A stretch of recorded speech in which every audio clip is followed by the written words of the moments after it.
অনেক তো হলো একঘেয়েমি আলুর তরকারি, ছোলার ডাল, ঘুগনি দিয়ে রুটি খাওয়া। চলুন আজকে ডিম দিয়ে একটু অন্যরকম ভাবে বানিয়ে ফেলি দুর্দান্ত স্বাদের এই রেসিপিটা।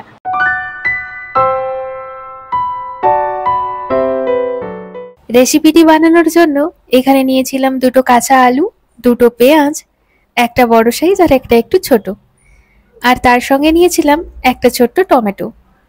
সবজির পরিমাণটা আপনারা যতটা পরিমাণে বানাতে চাইবেন সেই পরিমাণে কম বা বেশি করে নিতে পারেন। এইবার আলুগুলোকে একদম ছোট ছোট করে টুকরো করে কেটে নিতে হবে।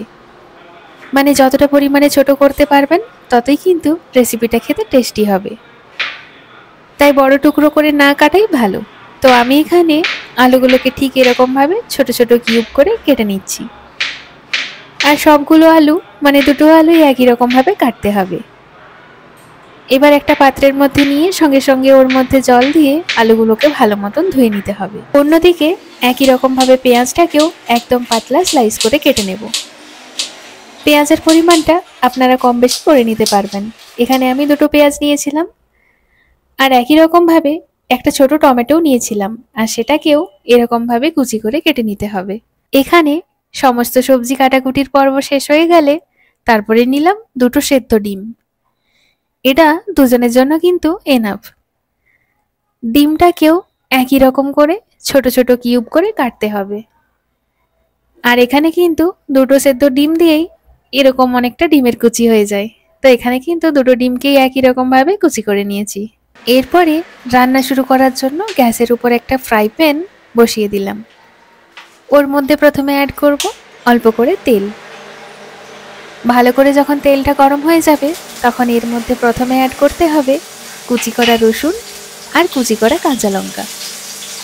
এই রসুন আর কাঁচা লঙ্কাটা তেলে দিলে খুব সুন্দর একটা ফ্লেভার আসে, আর সবজিটাও কিন্তু খুবই টেস্টি হয় খেতে।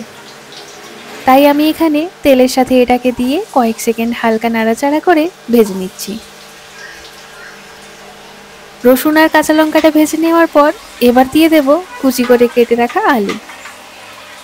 আর আলুটা এর মধ্যে অ্যাড করে হালকা ভাজা ভাজা করতে হবে, মানে 50% মতো সেদ্ধ করতে হবে। এখন ঢাকনা চাপা দিয়ে কয়েক মিনিট রেখে রান্না করব। মিনিট 3 পর ঢাকনাটা খুলে নিলাম।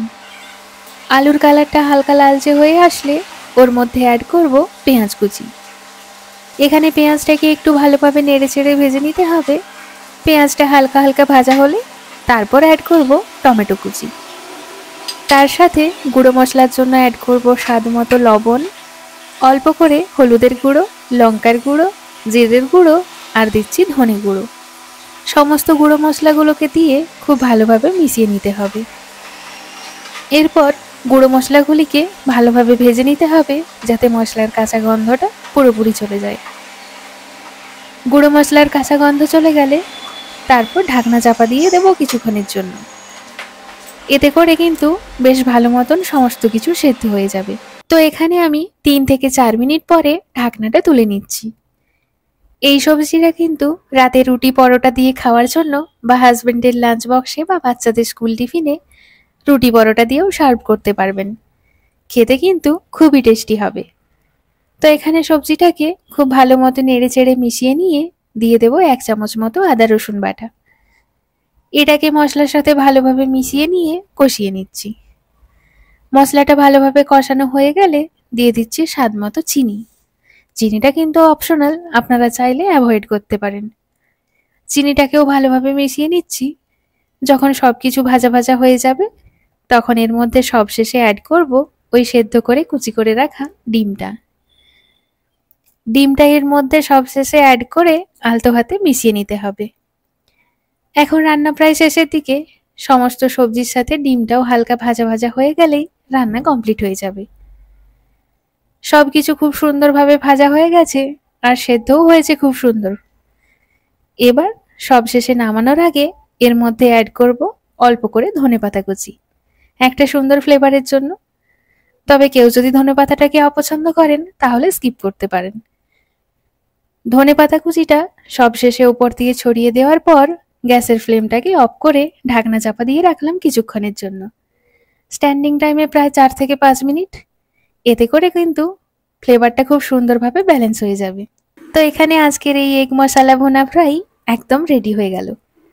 এরকম ডিনারে বা ব্রেকফাস্টে রুটি বা পরোটা বা ভাত দিয়ে খাওয়ার জন্য আজকের রেসিপিটা অবশ্যই একবার বাড়িতে বানাবেন। না বানালে বিশ্বাসই করতে পারবেন না। বানাতে এতটাই সহজ আর খেতে এতটা টেস্টি হয়। তাহলে আজ এই পর্যন্তই। দেখা হবে পরের ভিডিওতে। সবাই ভালো থাকবেন, সুস্থ থাকবেন। আজকের মতো টাটা।